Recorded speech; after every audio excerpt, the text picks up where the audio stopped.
That's here. They're on their way over.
Okay, about 5 minutes out. 5 minutes out.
that creating any issues with your sound?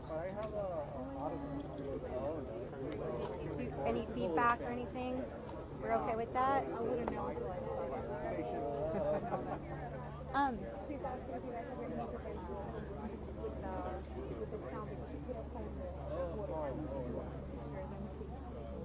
One, two, three, four. 1, 2, 3, 4. Testing. Anybody has any interruption with the sound? They're good.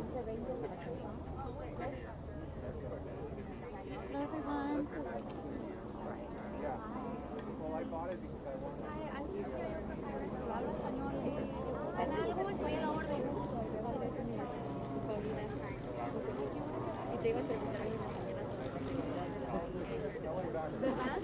Y luego todo cambió. Pues estuve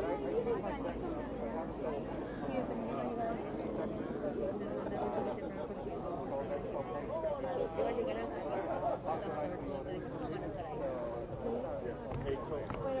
la verdad fue un milagro que no pegó ningún. Es la única casa impactada, la única impactada y la persona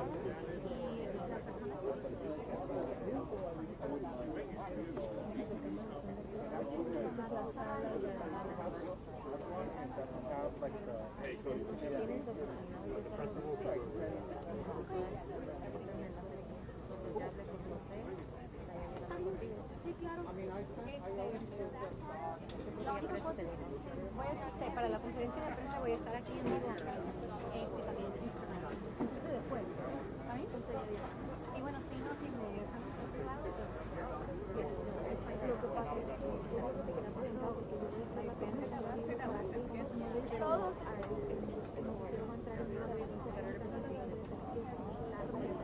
¿a qué hora?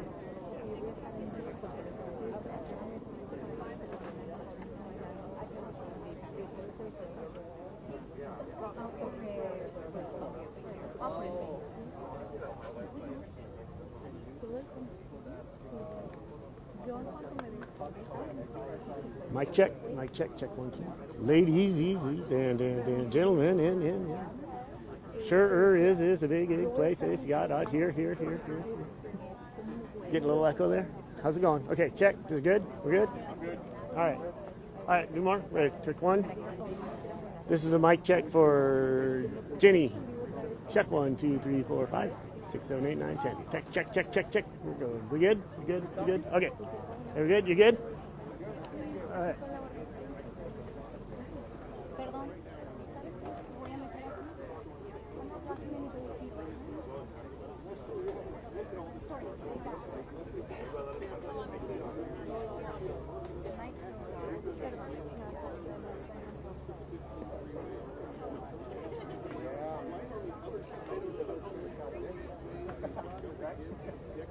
Yeah.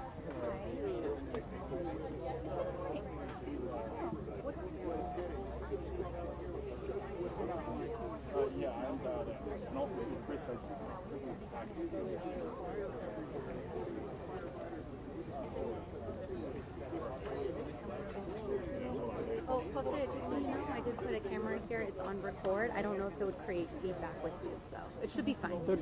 Should be okay. We have a new order of speakers. You want me to give this to them? Yes. Hold on. Captain Robert Healy. Yeah. Put Robert in the. Robert Healy. Want me to give this to them? Yeah. So we have a new order of speakers for the press conference. First is going to be San Diego Fire Rescue Department Chief Robert Logan. Last name is Logan. The second is going to be Assistant Chief Dan Eddy. That's Dan, and last name is Eddy. Then number 3 is going to be San Diego PD Lieutenant Travis Easter. Last name is Easter. Number 4 is going to be Captain Robert Healy from the U.S. Navy. It's Robert, and then last name is Heely. And then last will be City of San Diego Council Member Raul Campillo. Last name is Campillo. Does anybody have any questions? One thing. And for Fire Chief Logan, it's Fire Chief Logan II as well. Just wanted to double confirm. I have that list if anybody needs it. If wants to take a picture of it.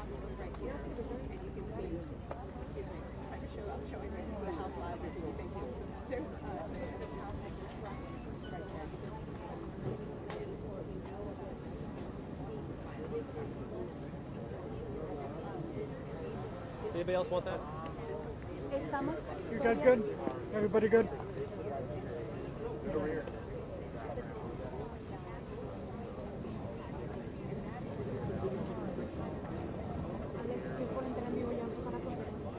Anybody else want those names? No. Okay, everybody, here's San Diego Fire Chief Robert Logan. Start things off.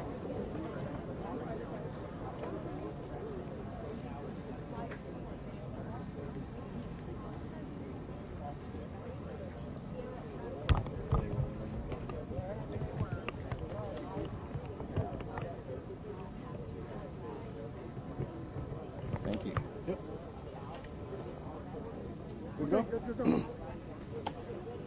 Good morning. My name is Robert Logan. I'm the fire chief for the city of San Diego. This morning at approximately 3:47 a.m., we received a call of a airplane down.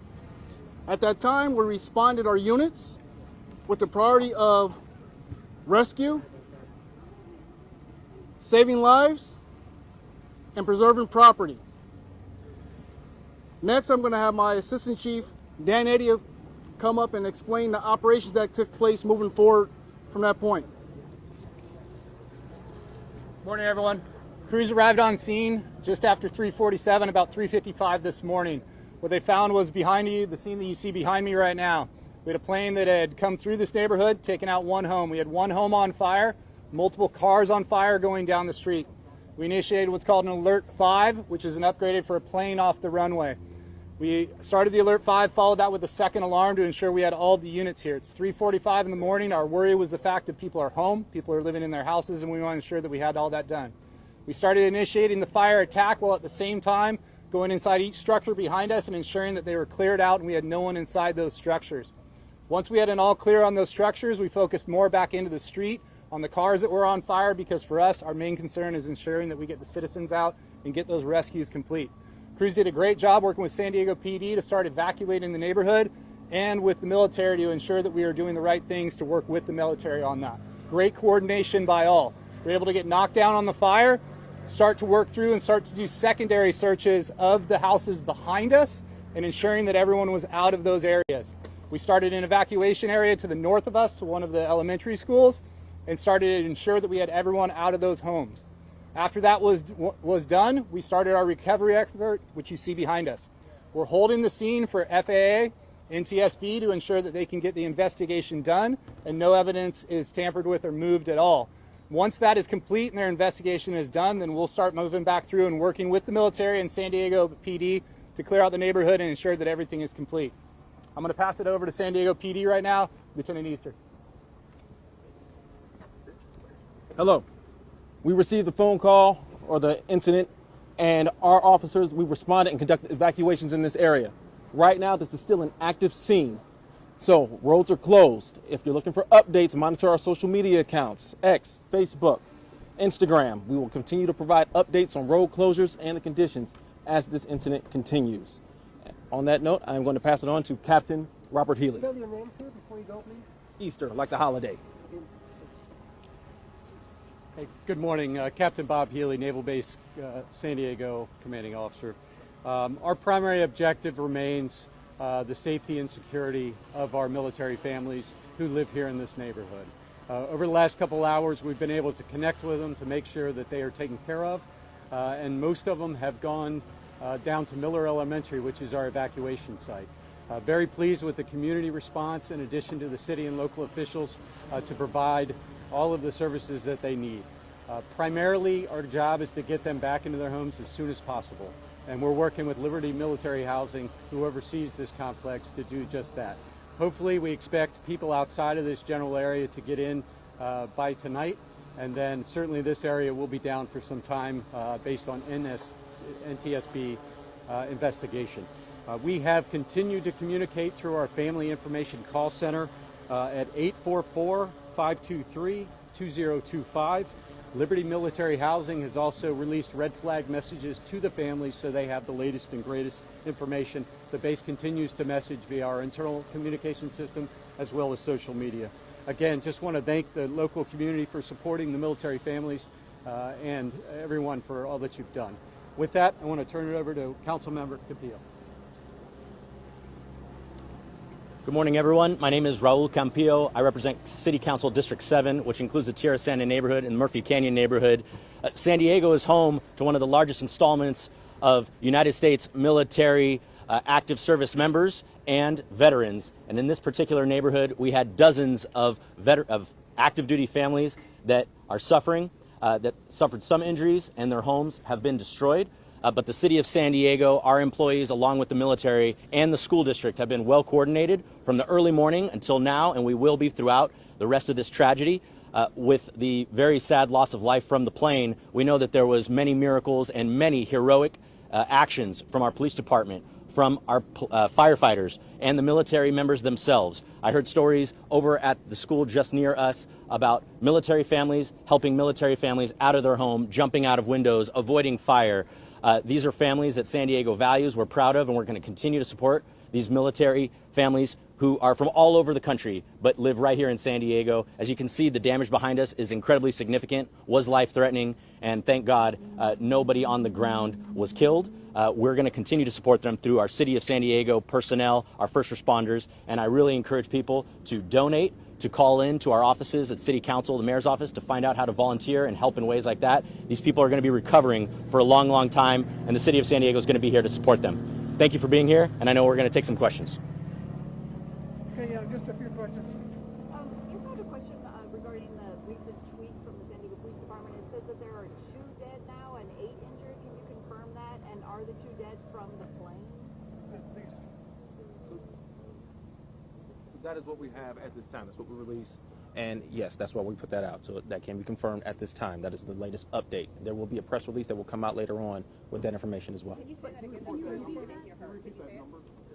So to confirm 2 dead at this time. And what was the rest of that? And I'm sorry, 8 injured? Yes, confirmed 2 dead and 8 injured at this time. We've lost 2 souls. And of those who was on the plane, who was on the ground? That is still under the investigation at this time. Do you know how many people were on the plane? We're still discovering that. And the people are injured? What are the state of these people are injured? Critical state, minor injuries?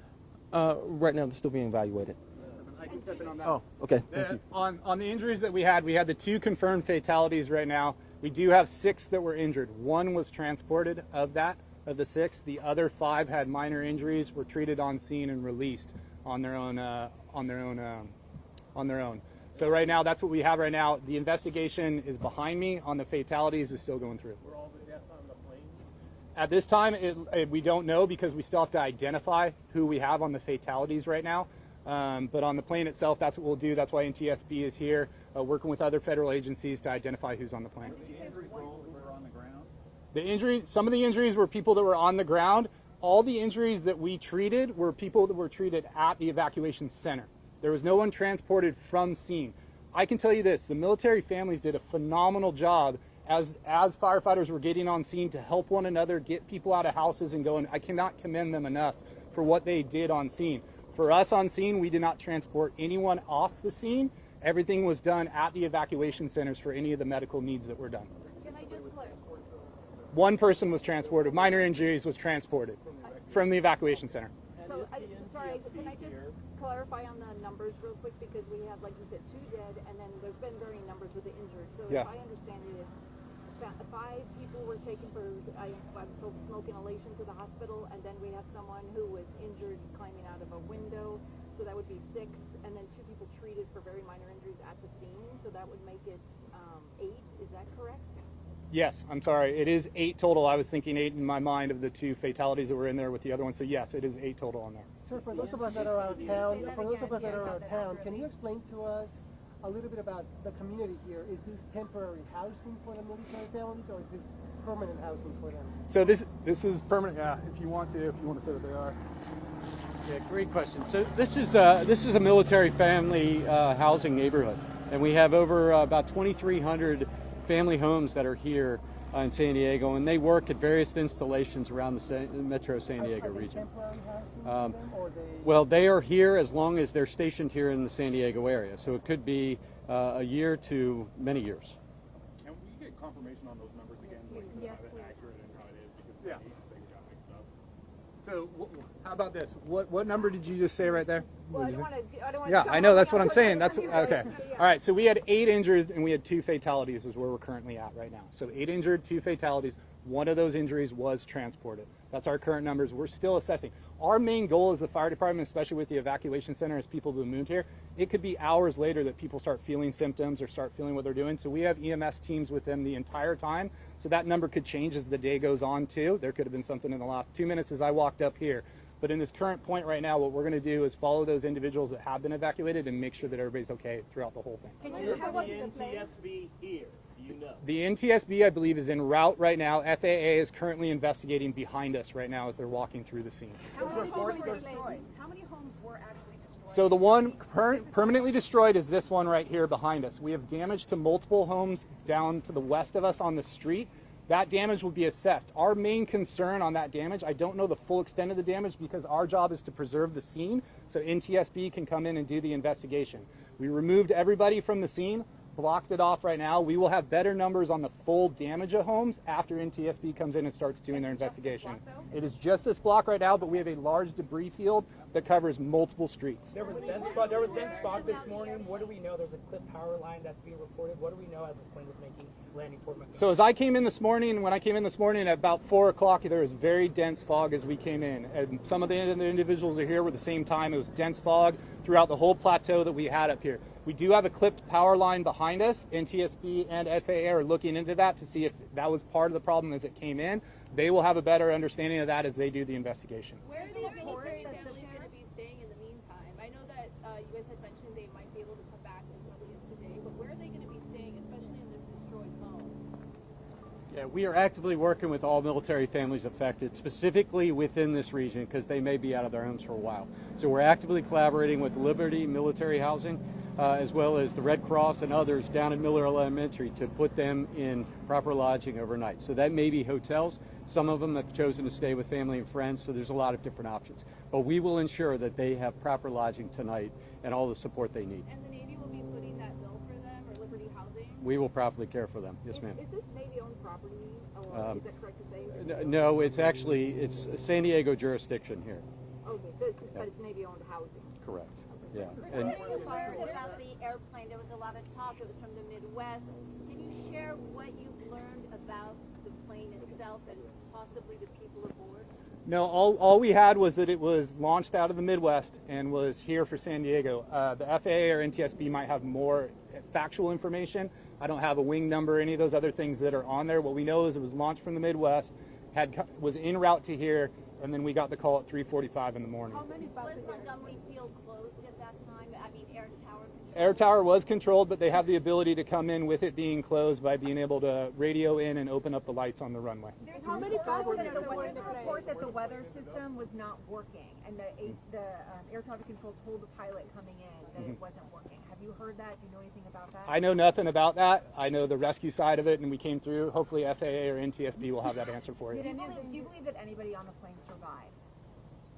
I don't know on that point right now. I can tell if you look behind me right now, I don't know on that point, but no, I don't believe so. How many passengers of the victims so far?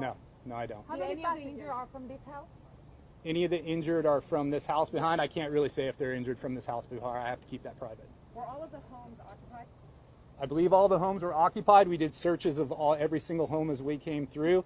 This military housing area that is here is constantly occupied all the time. It's a very busy area, but I believe all of them were occupied. How many passengers were in the plane? We don't know how many passengers. I don't know. If you look at the path that it took behind me here, you can see that its trajectory came through this direction, took out the front of that house, and it ended up here to the right behind me. When I walked around, I didn't find any big body of the plane. I saw like a little bit of fiberglass over there on Santos Street, and then of course this panel out here. But is there any other part of the plane that what parts of the plane are still out here? There's plane everywhere. Our debris field is very large. That's why we have multiple blocks that are blocked off right now. As you guys would expect, when you have something that large coming in with that amount of speed, we're going to have a lot of throw that goes every which direction. Our goal with this is to fly our UAS, which you saw, which are unmanned aerials over the top. to ensure we're looking over the tops of the houses. We're looking everywhere in our neighborhood for any type of debris. I can't give you a field because we're still searching ourselves to find out what that footprint is. So you don't know if there's a big part of the body that's out there somewhere? That's not for my investigation. We're just looking through it and seeing. Chief, can you tell us how dangerous it was with that jet fuel? And also, I believe you have one vehicle that firefighters couldn't put out. I don't know if that was an electrical vehicle. Can you just tell us the challenges you faced? Yeah, so challenges on scene like this are just like anything else. They're incredibly dynamic, right? As we're coming in, we have a plane that has crashed into a residential area. So our goal on this is we treat this a lot like a wildfire. We're going to division it off. We're going to section it off. We're going to send multiple units to different areas. We're actually going to throw the world at this too. We're going to bring every medical unit that we can and every engine that we can because we want to ensure the safety of the citizens that are here, right? When crews first got on scene, we had multiple cars on fire. We had the house on fire behind us as it was going down the street. The car that was down the left, I don't know whether it was an electrical car or not. I just know that it was stubborn as can be, and no matter what we could do, we could not get that fire to finally go out as we were going through it. But when crews first arrived, we did have dense fog, so as they came down, you can imagine the scene of what they saw with what was behind them, a house fully involved with a plane through the middle of the street. So it was, I commend the crews, I commend the fire department, the police department, the military that came out here, the citizens themselves too, because anybody, it's tragic to see that behind you. Whether you're involved in it, and I feel for the people that are in the plane that had that were a part of this, but whether you're involved in it or not, just normal citizens that are here, they're going to remember this the rest of their lives. But they did what they always do. The citizens of San Diego are amazing. They came out and covered for one another and took care of one another. How many families were evacuated? I don't know how many families were evacuated right now. We can get you that number lately. Can you describe what it was like for first responders when they first got here and what was their priority as soon as they got to the scene? So our main goal when we are on scene is life. We want to save life, right? So first crews that got on scene and the engines that got on scene found the house on the corner that was on fire, immediately started to search that house and knock down on that house because they know that that's our top priority as we go through to see if someone's in there. Our goal was to get through every single house that we could and search them to make sure that everybody was out. Once we were confident in every single one of those houses being cleared, then we focused back into the middle of the street and started focusing on the cars, property, right? Life is our number one priority, so we're going to go for those first and ensure that we have any sort of rescues that we need to initiate and get them out. Those crews did that with multiple units down both sides of the street, and then you never know. We could have stuff thrown in both directions, and as we go through those directions, we put multiple engines and trucks down our side streets to search those streets too. Was that home occupied? The home was occupied at the time, Do you yes. know how many people were in there? No, I don't.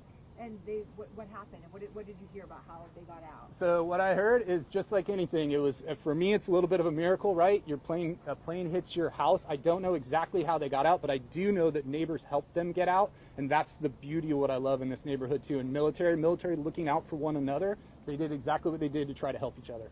Family?